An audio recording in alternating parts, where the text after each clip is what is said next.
Hey guys, so we're going to look at the U.S. legal system. You can see that our system starts out with the United States Constitution, which is the law of our land, and it comes down into three branches, including your legislative, your judicial, and your executive branch. And you can see all the categories that go up under each one of the branches. This is why we have a system of balance and checks, and it's why it works, because one area cannot have more or, a whole lot of power to overrule over the others. So I'm going to take you into your notes. I'm going to flip over here. We're going to go through the notes and talk about them. And you'll see here on your first slide, it talks about the system of checks and balances. It was set up to make sure that no single branch exceeded its authority when they were making laws, statutes, or decisions. You got your legislative first, and that is your Senate and your House of Representatives. Then your executive branch consists of the president and the vice president, and then your judicial branch, which has your U.S. Supreme Court, and they decide on constitutionality of any statute that's passed by the legislative branch. Then they also can decide if an action needs to be heard or if it exceeds the powers that are given in the Constitution. We're going to move on down to law enforcement. You got federal and state. So when you're talking about your federal law enforcement agencies, you got the FBI, the U.S. Marshal Service. You also have the DEA and Department of Homeland Security. So we're going to look at each one of those.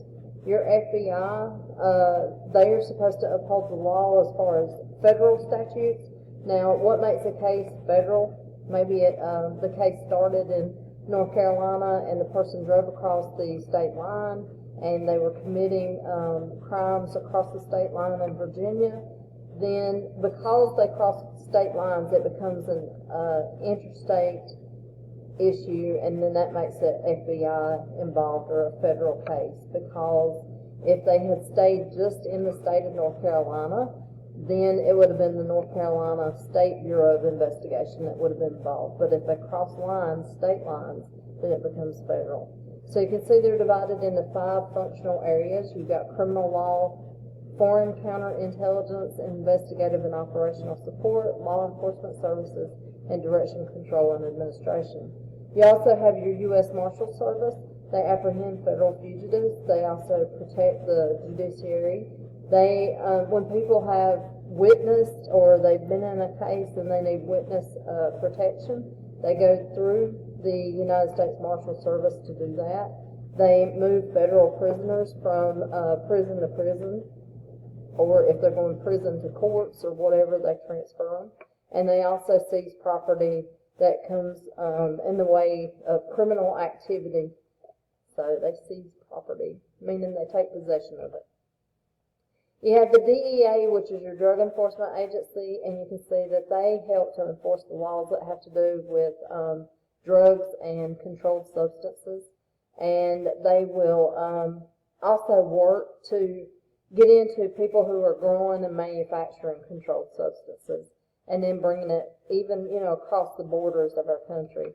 You got the Department of Homeland Security, and their mission pretty much is to keep us safe from terrorist attacks, trying to prevent those from happening, and also to minimize any kind of damage that there may be, help with recovery if it has to do with a terrorist attack, and it occurs within the United States. So that's your federal level, that's the top, and we're going to work our way down. When you come down, then you have the one that I mentioned a minute ago, your State Bureau of Investigation, and the state that you live in, that's North Carolina. They are a division of the North Carolina Department of Justice, and they also assist local law enforcement with criminal investigations. So sometimes they bring in the SBI to assist even when it's not a local matter. If it's, a big case or something big going on, they'll call them in, or, they just come in to help out with it. North Carolina State Highway Patrol, they help to make the highway safe, and you see them all the time out patrolling on the highway, and they go from county to county. They go all over the state of North Carolina and help to enforce the laws. Next, you have your North Carolina Sheriff's Department. Now, your sheriff is by county. It says or jurisdiction. I think you will know that you see Surry County Sheriff's officers here where you live. So they are by county here. They're responsible for the courts. They act as a bailiff or a marshal. If we were able to go to the courtroom for a day and be able to sit in and listen to cases, you would definitely see North Carolina Sheriff's Department in there. They bring the jailers in to get ready to, for their trial to be heard or to be heard, and then they escort them back out and take them back to the jail. They also take care of patrolling the jail. They're the ones you'll see on duty when you go there. They administer and execute criminal and civil justice. They act as the ex officio detention officer for the jail. So they check criminals in when they come in, and they also check them out when they're able to leave. So if you ever go to Surry County, to the Surry County Jail, you will see North Carolina Sheriff's officers who actually do everything over there at the jail. Then you have your local police department. That would be like your Pilot Mountain Police. They work in the city limits and try to keep, the law enforced within that jurisdiction. They can go 1 mile outside of those limits, and they have the same powers as any other law enforcement officer in the state of North Carolina. So that kind of brings you down through the different levels of law enforcement in North Carolina. If you have any questions, be sure and send me a message or hop on your Google Meet, which I'm on every day from 2:15 to 3 o'clock. Thanks, guys.